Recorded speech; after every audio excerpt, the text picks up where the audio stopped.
Master minds the pride of India. Inter, MPC, BiPC, MEC, CEC చదివిన విద్యార్థులకు CA మరియు CMA foundation కొరకు నూతన బ్యాచెస్ ప్రారంభం. విద్యాసాగర్ గారు, వైఎస్ఆర్ కాంగ్రెస్ పార్టీ స్పందన విన్నారు. కేవలం డైవర్షన్ పాలిటిక్స్లో భాగంగానే ఈ ఇష్యూస్ అన్ని తెర ముందుకు తెస్తున్నారు. కొన్ని హామీలు అమలుపరిచే పరిస్థితులు లేరు కాబట్టి ఈ కేసులు, అలాగే ఈ కేసులకి సంబంధం లేని వ్యక్తులని పైన ఆరోపణలు చేయటం, కేసులు నమోదు చేయటం చేస్తున్నారు అంటున్నారు. గుడ్ ఆఫ్టర్నూన్ మీకు, అట్లాగే శివకుమార్ గారికి గుడ్ ఆఫ్టర్నూన్ అండి. డైవర్షన్ పాలిటిక్స్ చేసే అంత అవసరం టీడీపీకి ఏముంటది? అఫెన్స్ జరిగిన మాట నిజమవునా కాదా? That is the consent. జరిగింది, ఎఫ్ఐఆర్ చేశారన్నారు. ఎఫ్ఐఆర్లు ఏం సెక్షన్లు ఉన్నాయండి?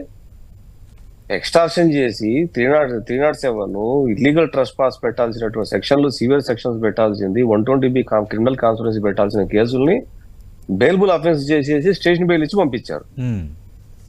ఎవరు ఇన్ఫ్లుయెన్స్ తో పోలీసులు ఆ రోజు నాన్ బెయిల్బుల్ కేసులు పెట్టకుండా బెయిల్బుల్ కేసులు పెట్టడానికి కారణం ఎవరు పాత్రధారి, సూత్రధారి ఎవరు? అసలు కార్యకర్తలకి, అంతమంది కార్యకర్తలను గుసిగొలిపి పంపింది ఎవరు పార్టీ కార్యాలయానికి? జోగి రమేష్ గారు స్వయంగా కార్లు 60, 70, 100 కార్లు వేసుకొని వచ్చి సీఎం ఇంటి మీద దాడికి వచ్చిన మాట నిజం అబద్ధం అవునా కాదా? ఆరో ఘర్షణ జరిగిన మాట వాస్తవం అవునా కాదా? దాని తర్వాతనే కదా అతనికి మంత్రి పదవి వచ్చింది. కళ్ళకు కట్టినట్టు కనబడినటువంటి చిత్రాలు అవంతా కూడా. ఏ ఎఫ్ఐఆర్ గురించి మాట్లాడుతున్నారో అదే ఎఫ్ఐఆర్ లో సెక్షన్లు ఏమున్నాయి? మీరు పెట్టిన సెక్షన్లు ఏంటి, పెట్టాల్సిన సెక్షన్లు ఏంటి? ఆ కార్యకర్తలను ఎవరైతే పంపించారో, కాన్స్పిరసీ ఎవరైతే చేశారో, ఆ కుట్ర ఎవరైతే పన్నారో కేంద్ర కార్యాలయం మీద దాడి చేయడానికి, వాళ్ళు బయటికి రావాల్సిన అవసరం లేదంటారా? అంటే ఒక పార్టీ కార్యాలయ, కేంద్ర కార్యాలయం మీద దూరి కార్యాలయం ధ్వంసం చేసి కొట్టి చంపడానికి ప్రయత్నిస్తే ఈరోజు అది చాలా సింపుల్ ఇష్యూగా చాలా తక్కువ చేసి చూపించే కార్యక్రమం ఏదైతే ఉందో చూసారో అది వైసీపీ వాడు మానుకోవాలి. ఇప్పటికి కూడా ఇలాంటి వాళ్లకు వత్తాసు పలికితే ఎవరు బుద్ధి చెప్పాల్సిన అవసరం, వచ్చే ఎలక్షన్ మళ్ళీ వీళ్ళకే బుద్ధి చెప్తారు. లా అండ్ ఆర్డర్ అన్నది పాలనలో అంతర్భాగం, అంతే తప్ప అంతర్భాగంలో ఉన్నటువంటి దాన్ని సపరేట్ చేసి చూసి చిన్నదిగా చూపించడానికి ట్రై చేయటం ఇది అసంబద్ధం. ఇది ఆ రోజు విస్తుపోయిన రాష్ట్ర ప్రజలు రాష్ట్ర కార్యాలయం మీద దాడి చేసిన, లేదు చంద్రబాబు నాయుడు గారి నివాసం మీద దాడి చేయడానికి ప్రయత్నించిన జనాలు విస్తుపోయారు. ఒక మాజీ ముఖ్యమంత్రి మీద ఒక ఎమ్మెల్యే 100 కార్లు తీసుకుని ఇంటి దగ్గరకు పోయి దాడి చేస్తే అది ఏ డెమోక్రసీ కిందికండి అది వచ్చేది? ఏ టైగర్ డెమోక్రసీ చెప్పింది? దాడికి పాల్పడిన వారిలో 70 మందిపై కేసులు నమోదు చేశాము, 20 మందికి పైగా అరెస్టులు చేశామని వైసీపీ నేతలు అంటున్నారు. నేను అదే అంటున్నా, 70 మంది కాదు 170 మంది ఉంటారా? 70 మందే ఉన్నారా? 50 మంది ఉన్నారా? ఆ సెక్షన్లు ఏం పెట్టారు? పెట్టాల్సిన సెక్షన్లు ఏంటి? వీళ్ళకి ఉసిగొల్పింది ఎవరు? దానికి కుట్ర పన్నింది ఎవరు? ఆ వెహికల్స్ అన్ని వచ్చిన వెహికల్స్ కార్యకర్తలవా? కార్యకర్తలకైతే అంతంత పెద్ద వెహికల్స్ ఉన్నాయా? ఆ నెంబర్లు ఏంటి? అవి ఎవరి పేరు మీద రిజిస్టర్ అయి ఉన్నాయి? అన్ని తెలియాలి కదా. ఒక కేంద్ర కార్యాలయం, పార్టీ కేంద్ర కార్యాలయం మీద దాడి చేస్తే మేము చూస్తూ గమ్మని ఉండాలా? రైట్, అదేనా లా అండ్ ఆర్డర్ అంటే? ఎక్స్ట్రాక్షన్ పెట్టాలా, ట్రెస్పాస్ పెట్టాలా, విధ్వంసం కేసు పెట్టాలా, కాన్స్పిరసీ కేసు పెట్టాలా, అటెంప్ట్ మర్డర్ పెట్టాలా? ఇన్ని నాన్ బెయిలబుల్ కేసులు పెట్టాల్సినటువంటి సెక్షన్లు పెట్టాల్సినటువంటి కేసులో స్టేషన్ బెయిల్ ఇచ్చే కేసులు పెట్టిస్తే ప్రభుత్వం చూస్తూ గమ్మని ఉంటుందా? ఇదేనా డెమోక్రసీ? రైట్, అడుగుదాం ఖచ్చితంగా. చేస్తున్నారు, పార్టీ నిర్మూలన లక్ష్యంగా పెట్టుకున్నారు. దాంట్లో భాగంగా ఇప్పుడు కొత్త సెక్షన్లు కూడా ఈ దాడి కేసు నిందితులపైన, ప్రజాప్రతినిధులపైన నమోదు చేస్తున్నారు. ఇది టీడీపీ, ఇది వైసీపీ చేస్తున్న ఆరోపణ. ఇప్పుడు దాడి జరిగిందని కళ్లకు కట్టినట్టు ఆధారాలు ఉన్నాయి కాబట్టి శివశంకర్ గారు అవును దాడి జరిగింది, చర్యలు తీసుకోవాల్సిందే అంటున్నారు. అవును, అంటే అప్రాపరేట్ సెక్షన్స్ ఫైల్ చేయకుండా స్టేషన్ బెయిల్ ఇచ్చే కేసులు, అంటే ఒక ప్రైవేట్ ప్రాపర్టీలకి దూరి మూక ఆఫీసును ధ్వంసం చేసి దొరికినట్లు కొట్టి, వాహనాలు ధ్వంసం చేసి, గేట్లు పగలగొట్టి విధ్వంసం సృష్టించినట్టు మన కళ్ళకు కట్టినట్టు కనపడుతుంటే ఏ సెక్షన్లు అట్రాక్ట్ అవుతాయండి ఆ చర్యకి? చెప్పండి. అది కూడా లా ప్రకారమే మాట్లాడదాం, చట్ట ప్రకారమే మాట్లాడదాం. ఏ సెక్షన్స్ పెట్టాలి? స్టేషన్ బెయిల్ సెక్షన్స్ అట్రాక్ట్ అవుతాయా? ఇప్పుడు కొత్త చట్టాలు అమల్లోకి వచ్చాయి. కొత్త చట్టాల పరంగా చాలా బిగ్ అఫెన్స్ గానే దీన్ని పరిగణిస్తున్నారు. ఒక మూక దాడిని హత్యాయత్నం కిందనే పరిగణిస్తున్నారు. ఇప్పుడు చేతిలో కర్రలు ఉన్నాయి, రాడ్లు ఉన్నాయి, అద్దాలు పగలు కొట్టారు, కనిపించినటువంటి మనిషిని కొట్టారు, వాహనాలు పగలు కొట్టారు, ట్రెస్పాస్ చేశారు. ఇదంతా వాహనాలతో గేట్లు గుద్దేసి లోపలికి వచ్చారు. మన కళ్ళ ముందర కనపడుతుంటే చట్టాలు ఇంప్లిమెంట్ చేయాలి. కానీ ఏంటంటే వాళ్ళకి తగినట్టు సింపుల్ సెక్షన్స్ పెట్టి పంపించాలి. తెర వెనకల ఎవరున్నా సరే మనం మాట్లాడకూడదు. మాట్లాడితే మా మీద మా వాళ్ళని టార్గెట్ చేస్తున్నారు అంటున్నారు. ఎవరిని టార్గెట్ చేసి మా కేంద్ర కార్యాలయం మీద దాడి చేశారు? ఏం చేద్దామని కార్యాలయం టార్గెట్ చేశారు? అసెంబ్లీలోనంట వాళ్ళ ముఖ్యమంత్రిని తిట్టారంట. కాబట్టి జోగి రమేష్ వచ్చి ధర్నా కూర్చున్నాడంట. ఒకసారి విజువల్స్ తీయండి. ఆ రోజు ధర్నా జరిగిందా, గొడవ జరిగిందా, కొట్లాట జరిగిందా, లాఠీ చార్జ్ జరిగిందా, ఎన్ని వెహికల్స్ వచ్చినాయి, ఏమని సవాల్ విసురుకున్నారు? ఒకసారి విజువల్స్ తీయండి చూద్దాం. ఆ ధర్నా అనుకోవచ్చు కదా. అంటే ఒక Z+ కేటగిరీ ప్రొటెక్షన్ ఉన్నటువంటి మాజీ ముఖ్యమంత్రి ఇంటి దగ్గరికి అంత ధైర్యంగా 100 కార్లు వచ్చేసి 1000 మంది వచ్చేసి ధర్నా చేయడం కోసం రోడ్డు మీద కూర్చోవాలా? రోడ్డు మీద కూర్చున్నట్టు ఎక్కడన్నా ఉందండి? అక్కడెక్కడైనా లేదు. మా వాళ్ళు బుద్ధాయం కన్నా గానీ, రాష్ట్ర తెలుగు అధ్యక్షుడు శ్రీరామ్ చిన్నబాబు గాని ఇలాంటి వాళ్ళంతా కూడా గేటుకు చంద్రబాబు నాయుడు గారి ఇంటికి గేటుకు అడ్డంగా నిలబడితే గేట్లు తొక్కడానికి ప్రయత్నించడము ధర్నా అంటారండి? దాని ధర్నా అన్నారా అంటారా? పాత ప్రభుత్వం పెట్టిన సెక్షన్లు సరిపోవా అప్పటి నిందితుల పైన, దాడికి పాల్పడిన వారిపైన? ఎట్లా సరిపోతాయి? వాళ్ళు పెట్టిన section station bail sections attract అవుతాయా? ఒక ప్రైవేట్ ప్రాపర్టీలకి ట్రెస్పాస్ చేస్తే అది 7 years ఇంప్రెస్మెంట్ అంటే నాన్ అవైలబుల్ సెక్షన్. రాడ్లు భయాందోళనకు గురి చేసి రాడ్లతో దాడి చేస్తే అది హత్యాయత్నం నేర కింద. దీని వెనకాల ఉన్నోళ్ళు ఇట్లా పోయి కొట్టండి అని చెప్పిన క్రిమినల్ కాన్స్పరసీ. 324, 326, 323, 447, 120B, 307 ఇన్ని సెక్షన్స్ అట్రాక్ట్ అయితే సింపుల్ గా స్టేషన్ బెయిల్ సెక్షన్స్ ఇచ్చేసి ఆ 20 మందిని అరెస్ట్ చేసి ఇంటికి పంపించారు సాయంకాలానికి. జోగి రమేష్ మీద కంప్లైంట్ ఇస్తే Z+ కేటగిరీ స్టేటస్ లో ఉన్న వాళ్ళకి కేంద్ర ప్రభుత్వము థ్రెట్ ఉంది మాజీ ముఖ్యమంత్రికి, ప్రొటెక్షన్ పెంచండి ఇంటి దగ్గర అని చెప్పేసి స్టేట్ ఇంటెలిజెన్స్ వాళ్ళు, సెంట్రల్ ఇంటెలిజెన్స్ వాళ్ళు స్టేట్ ఇంటెలిజెన్స్ కి ఇచ్చారు ఈ సంఘటన తర్వాత. దాని తర్వాతనే చంద్రబాబు నాయుడు గారి ప్రొటెక్షన్ ని డబల్ చేశారు.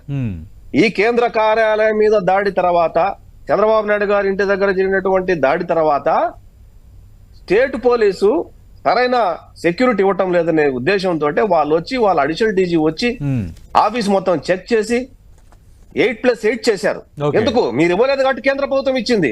అంటే చంద్రబాబు నాయుడు గారికి ప్రొటెక్షన్ ఇవ్వకుండా సెంట్రల్ ఇంటెలిజెన్స్ రిపోర్ట్ ను కూడా పక్కన పెట్టేసి ఎవరిని లేకుండా చేసేసి దాడులు చేసి భయానిక వాతావరణం క్రియేట్ చేసి సమాజంలో అశాంతిని క్రియేట్ చేసేదానికి ట్రై చేసింది ఎవరు? ఈ రోజు మాట్లాడుతున్నది ఏమని మాట్లాడుతున్నాం మనం? రైట్. కాంగ్రెస్ పార్టీ సానుభూతి పరులపైన, కార్యకర్తలపైన, వాళ్ళ ఇళ్లపైన దాడులు జరుగుతున్నాయి. మరి లా అండ్ ఆర్డర్ మాట్లాడుతుంది. దానిపైన ఎందుకు చర్యలు ఉండటం లేదు? దానిపైన ఏ సెక్షన్ల కింద కేసులు నమోదవుతున్నాయి? ఇది శివశంకర్ గారు అడుగుతుంది. ఇప్పుడు శివశంకర్ గారు మా జిల్లాలో మాట్లాడారు. మా జిల్లాలో మీ ఇద్దరు పక్క జిల్లా తిరుపతిలో ఏమైనా ఇన్సిడెంట్ జరిగిందా? కాళాస్తిలో జరిగిందా? సత్యవేడలో జరిగిందా? నగిర్లో జరిగిందా? చిత్తూరులో జరిగిందా? కుప్పంలో జరిగిందా? మదనపల్లిలో జరిగిందా? పుంగనూరులో జరిగిందా? తమ్మలపల్లిలో జరిగిందా? పిల్లర్లో జరిగిందా? రాష్ట్రంలో ఎక్కడా జరగలేదులేండి విద్యాసాగర్ గారు. రాష్ట్రంలో ఎక్కడా జరగలేదు. వినండి. ఇప్పుడు మా జిల్లా గురించి మాట్లాడారు. ఎన్ని సెక్షన్లు పెట్టేశారు? వేలాది అంట. అంత వేలాది. రోజుకి క్రైమ్ యావరేజ్ స్టేట్ లో ఎంత ఉంటుందో ఒకసారి చూసుకోవాలా. నేను చెప్పేది కాదు, అది ఏ ప్రభుత్వంలో అయినా సరే కాస్త పర్సంటేజ్ హెచ్చు తగ్గులు ఉండొచ్చు. రోజువారీ, మంత్లీ, ఇయర్లీ క్రైమ్ రేట్ ఎంత ఉంటది యావరేజ్ మీద ఒక స్టాటిస్టిక్స్ ఉంటాయి. అవి ఈ రోజుతో మా ప్రభుత్వంలో కొత్తగా వచ్చింది లేదు, మీ ప్రభుత్వంలో కొత్తగా వచ్చింది కాదు. ఎప్పటి నుంచినో క్రైమ్ రేట్ అనేది ఒక పర్సంటేజ్ ఉంటది. ఆ క్రైమ్ రేటుని తీసుకొని దీనికి రాజకీయ పులిమి దాని నుంచి ఏదో ఫ్లేవర్ అప్ చేసుకొని ఆ ఫ్లేవర్ అప్ లో నుంచి వీళ్ళు ఏదో గెయిన్ చేయాలనుకుంటే అది నడవదు. జరిగే ప్రతి ఇన్సిడెంట్ కి రాజకీయ రంగు పులిమితే బాధితులు కానీ లేదు అక్యూజ్డ్ కదా కానీ వాళ్ళు కూడా ఒప్పుకోరు. అది ఏ కులం కానీ, ఏ ప్రాంతం కానీ, ఏ ఊరు కానీ, ఏ పార్టీ అన్నా కానీ. పొలం కాడ గట్టుకాడ గొడవని, ఇంటి దగ్గర గొడవల్ని, బార్లలో గొడవల్ని, మాట అనుకోవటము, లేకపోతే కొట్టుకోవటము, కాలేజీల దగ్గర వీటి దగ్గర జరిగే గొడవల్ని తీసి అదో కొట్టేశారు. అజో అయిపోయింది. You take the report, crime report తీసుకుందాం. అంటే మీ 5 సంవత్సరాల్లో క్రైమ్ రిపోర్ట్ తీసుకుందాం. 2014-19 క్రైమ్ రిపోర్ట్ తీసుకుందాం. 5 ఏళ్ళు కంపారిజన్ లో. ఈ మంత్ లాస్ట్ ఇయర్ ఈ మంత్ లో అంటే జూలైలో ఆర్ జూన్ లో క్రైమ్ రేట్ ఎంత ఉంది, ఇయర్ క్రైమ్ రేట్ ఎంత ఉంది కంపేర్ చేద్దామా? అంటే మనము ప్రతి దానికి రంగు పూసి పులిమి దాని నుంచి ఏదో గెయిన్ చేద్దాం అనుకుంటే ఆ సంఘటనలో మీ పీరియడ్ లో ఒక మైనర్ బాలిక కిడ్నాప్ అయిందని కంప్లైంట్ ఇచ్చి 9 నెలలు ఆగితే, పోలీస్ చుట్టూ తిరిగితే కనీసం జవాబు ఇవ్వనటువంటి పరిస్థితుల్లో పవన్ కళ్యాణ్ గారికి వచ్చి చెప్పుకుంటే, పవన్ కళ్యాణ్ స్పెషల్ ఇంట్రెస్ట్ తీసుకొని ఈ ప్రభుత్వంలో ట్రాక్ చేస్తే 24 గంటల నుంచి 48 గంటల లోపల జమ్మూలో ట్రేస్ అయితే తీసుకొచ్చి తల్లిదండ్రులకు అప్పగించిన చరిత్ర ట్రాక్ రికార్డ్. 9 నెలల్లో దొరకనదే 9 రోజుల్లో దొరికింది. తీసుకోలేదండి. 2 రోజుల్లోనే. ఇది కూడా ఏ క్రైమ్ అయితే ఉందో, ఈ చెప్తున్నటువంటి క్రైమ్ ఏదైతే ఉందో, వీళ్ళు మాట్లాడుతున్నటువంటి క్రైమ్ లో అఫెండర్స్ ఎవరైతే ఉన్నారో ఇప్పుడు ఈ కేసుల్లో కూడా ఎందుకు మరి పవన్ కళ్యాణ్ గారు ఇనిషియేటివ్ తీసుకోలేదా? 24 గంటలు తీసుకోలేదండి. శివశంకర్ గారు విద్యాసాగర్ గారు ఇది పక్కాగా కక్ష సాధింపని వైఎస్ఆర్ కాంగ్రెస్ పార్టీ అంటుంది. ఆల్రెడీ మీరు అభియోగాలు చేస్తున్న నేతలు ముందస్తు బెయిల్ పిటిషన్ కూడా దాఖలు చేశారు. దానిపై విచారణ హైకోర్టు రేవటికి వాయిదా వేసింది. ఏం జరగబోతుంది ఈ కేసులో? బాలికను హత్య చేసింది 4 రోజులు అవుతుంది. ఎందుకు మరి పవన్ కళ్యాణ్ గారు ఇనిషియేటివ్ తీసుకోలే? ఆయన 24 గంటల్లో సంతోషం. ఆయన అడిగారు. శివశంకర్ గారు ఒక్క నిమిషం, డైవర్ట్ అవుతుంది. ఒక్క నిమిషం ఓపిక ఉండాలా?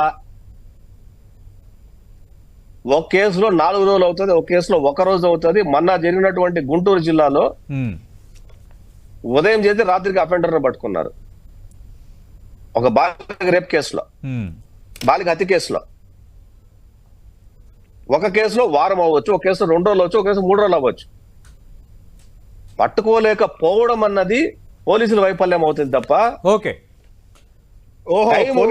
తెల్లారితో జరిగింది. ఎందుకు పట్టుకోలేదు? ఓకే, అది కాదు. That is not the point here. Right, అది కాదు పాయింట్. అఫెండర్ ని ఇన్ని కేసులు జరిగితే 10 కేసులు జరిగితే 7-8 కేసుల్లో నీకు అక్యూజ్డ్ ని ఇన్ టైం అరెస్ట్ చేశాం, రైట్, కోర్టు ముందు ప్రొడ్యూస్ చేశాం. ఇంకా 2 కేసుల్లో అక్యూజ్డ్ కోసం వెతుకుతారు, దొరుకుతారు. అంతేగాని రెండోది ఇంకోటి చిన్నగా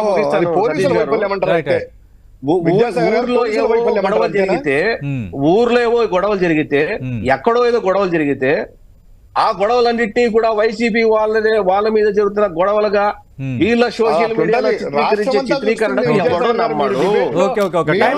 మాట్లాడచ్చు కానీ ప్రజలకు తెలుసు, బాధితులకు తెలుసు.